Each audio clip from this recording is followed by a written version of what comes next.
kids, read the letter A. It makes sound A. Apple.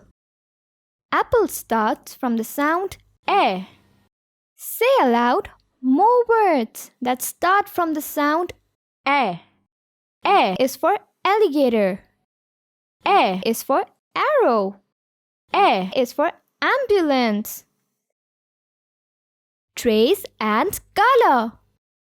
Let's trace the letter A, which sounds A. Rhyme A. A is make a C go up and come down. Trace all the letters properly. Wow! Time to color the apple. Trace and write. Do you know, kids? A, which sounds A, is a grass letter.